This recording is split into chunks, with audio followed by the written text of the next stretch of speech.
गणतंत्र दिवस पर इस बार भारत दबाने जा रहा तुर्की का टेटवा। एक के बाद एक मुस्लिम देशों पर भारत का चला जादू।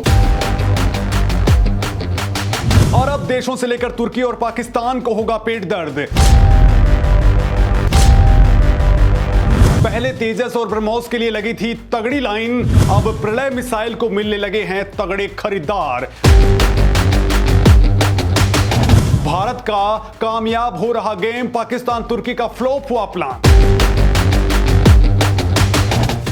नमस्कार दोस्तों, मैं हूं मुकेश सैनी और मैं आपको आज बताने वाला हूं एक बेहद खास खबर जो हमारे गणतंत्र दिवस पर जुड़ी हुई है। साथ ही भारत ने 2920 किलोमीटर दूर एक ऐसी जाबड़ रणनीति का तगड़ा मुजाहिरा पेश किया है कि पाकिस्तान बेहद परेशान है तो उसके जिगरी दोस्त यानी तुर्की की हवा टाइट हो चुकी है। बड़ी बात तो यह है कि उनका मुस्लिम संगठन ओआईसी अब पेट में दर्द होने की शिकायतें करने लगा है।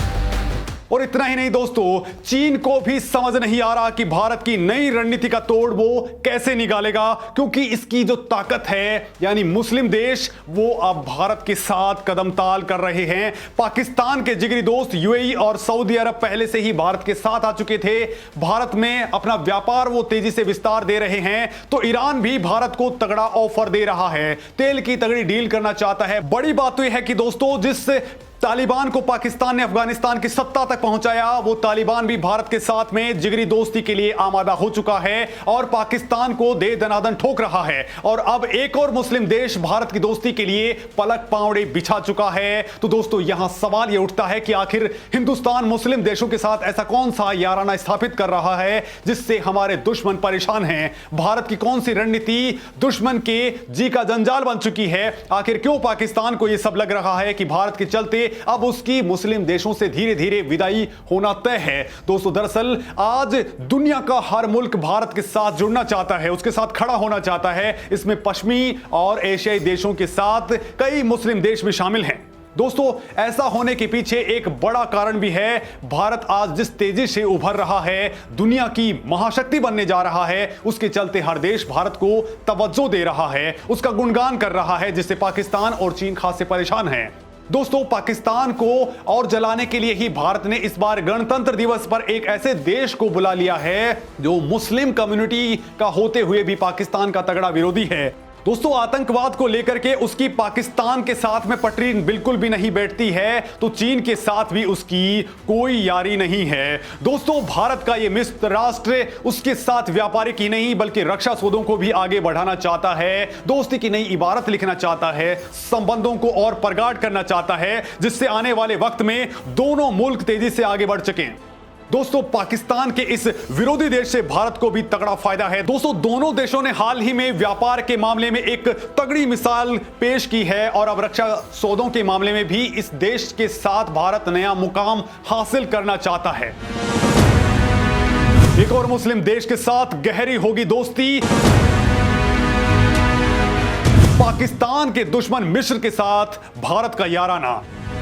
दोस्तों, मिस्र के राष्ट्रपति अब्दुल फतेह अल सीसी भारत पहुंच रहे हैं। वो बतौर मुख्य अतिथि देश के गणतंत्र दिवस का हिस्सा बनेंगे। और दोस्तों, इस मामले में विदेशी मामलों के जानकारों की माने तो सीसी की नजर इस दौरान भारत के साथ कृषि और रक्षा संबंधों को बेहद मजबूत करने पर रहेगी। दोस्तों, वो चाहते हैं कि भारत और मिस्र के रिश्ते और मजबूत हो जाएं और इसी सिलसिले में वो इन दोनों क्षेत्रों में अहम समझौतों को अंजाम देना चाहते हैं। दोस्तों, सीसी 24 जनवरी को भारत में पहुंचेंगे और उसके आधिकारिक कार्यक्रमों का आगाज 25 जनवरी से होगा। यहां पर राष्ट्रपति भवन में उनका स्वागत किया जाएगा।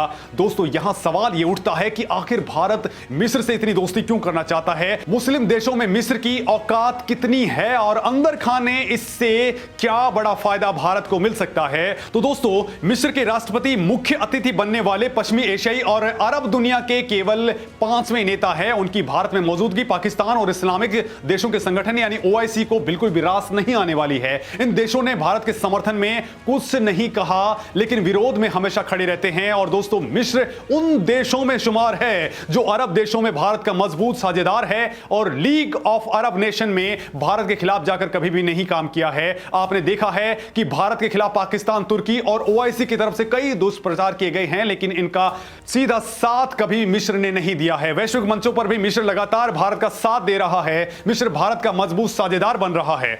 भारत और मिस्र के बीच महत्वपूर्ण संबंध लगातार मजबूत हो रहे हैं।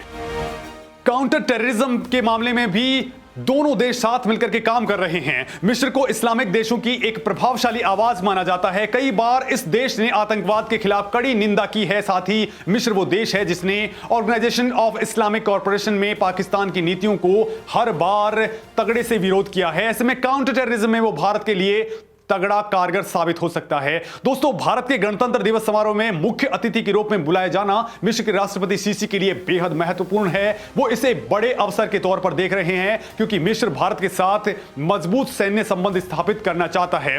पिछले साल दोनों देशों के संयुक्त हवाई अभ्यास हुआ था और इस वक्त भी जैसलमेर के अंदर भारत और मिस्र की सेनाएं साझा अभ्यास कर रही हैं, जिसे ऑपरेशन साइक्लोन 1 का नाम दिया गया है।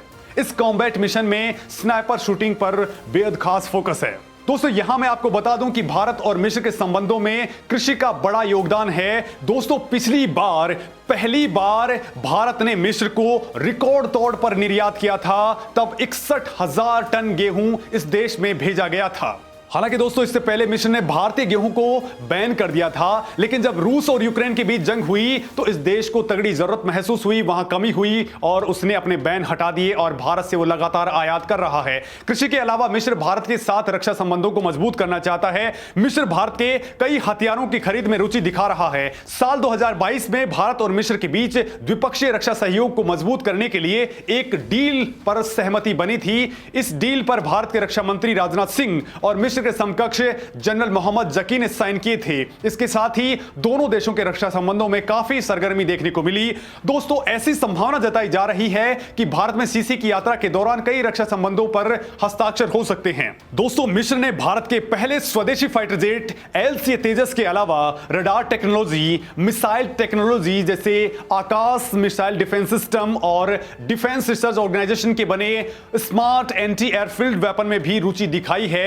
मिस्र ट्रांसफर ऑफ टेक्नोलॉजी के तहत भारत से प्रलय मिसाइल को खरीदना चाहता है। प्रलय भारत की सतह से सतह पर मार करने वाली कम दूरी की बैलिस्टिक मिसाइल है। यह मिसाइल भारतीय ballistic missile defence system program के तहत विकसित की गई है। दोस्तों, प्रलय मिसाइल का वजन 5 टन होता है। इसमें वॉरहेड के तौर पर 370 से लेकर के 700 किलोग्राम का हाई एक्सप्लोजिव मटेरियल भरा होता है। इस मिसाइल को ताकत देने के लिए 2 स्टेज का रॉकेट मोटर और 3 स्टेज के तौर पर मैन्यूरेबल री एंट्री व्हीकल का इस्तेमाल किया गया है। प्रलय मिसाइल की ऑपरेशनल रेंज 150 से लेकर के 500 किलोमीटर होती है और यह मिसाइल टर्मिनल फेज में मैक 1 से लेकर के मैक 1.6 की रफ्तार हासिल कर लेती है।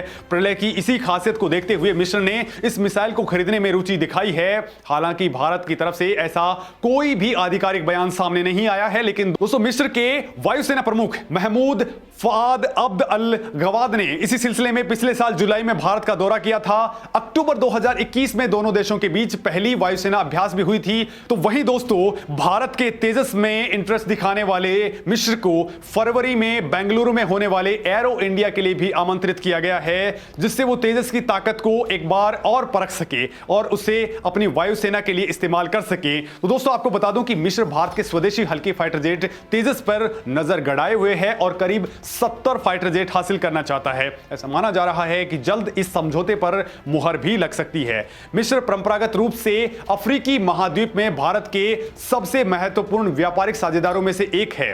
वर्तमान में मिस्र में भारतीय समुदाय की संख्या करीब 3200 है, जिसमें ज्यादातर लोग काहिरा में रहते हैं।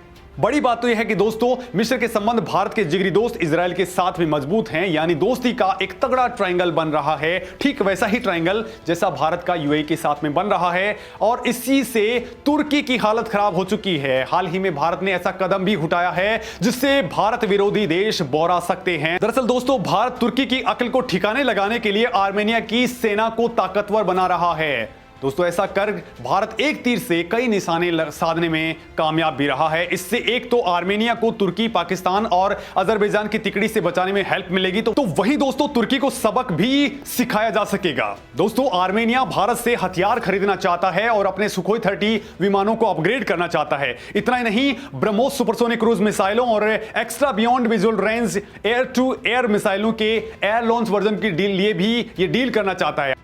दोस्तों, आर्मेनिया ने भारत के साथ स्वदेशी निर्मित पिनाक मिसाइल और दूसरे कई रक्षा उपकरणों की आपूर्ति का सौदा किया है। इससे अजरबैजान को हथियार देने वाले तुर्की की हालत खराब है, वो बेहद परेशान है। हालांकि भारत यही नहीं रुका, बल्कि भारत ने आर्मेनिया के साथ ही ग्रीस, साइप्रस, मिस्र और सीरिया के साथ रणनीतिक और साथ ही रक्षा संबंधों को मजबूत कर डाला है। हाल ही में भारत और साइप्रस ने रक्षा और सैन्य सहयोग के सहित विभिन्न क्षेत्रों में कई समझौते किए हैं।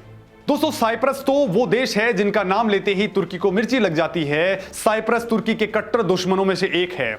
दोस्तों, इस वक्त भारत रक्षा उपकरणों के निर्यात को बढ़ावा दे रहा है। मेक इन इंडिया के तहत वो अत्याधुनिक हथियारों को डेवलप करके दुनिया को बेच रहा है, जिसमें मुख्य हथियार निर्माताओं की हालत खराब हो रही है, क्योंकि उन्हें लग रहा है कि अगर इसी तरह तेजी के साथ में भारत आगे बढ़ता रहा तो एक दिन दुनिया में भारत के बने हथियारों का डंका बजेगा और वो पिछड़ जाएंगे। इसमें दो राय नहीं है। भारत आज दूसरे देशों पर हथियारों की निर्भरता को भी खत्म कर रहा है। वो खुद स्वदेशी हथियार बना रहा है, फाइटर जेट से लेकर के मिसाइल तकनीक को डेवलप कर रहा है। आज दुनिया के कई देश भारत के तेजस के मुरीद हो चुके हैं। रूस के साथ मिलकर बनाई गई ब्रह्मोस मिसाइल आज दुनिया में कई देशों की पहली पसंद बन चुकी है। और दोस्तों, अब बड़ी खुशखबरी यह है कि भारत की प्रलय मिसाइल को भी मिस्र खरीदना चाहता है, साथ ही बाकी तरह की डील भी वो करना चाहता है, और इससे भारत के दुश्मनों की हालत बेहद खराब हो चुकी है। इस मामले में क्या आप कुछ सोचते हैं, मुझे कमेंट लिख करके जरूर बताएं। धन्यवाद दोस्तों।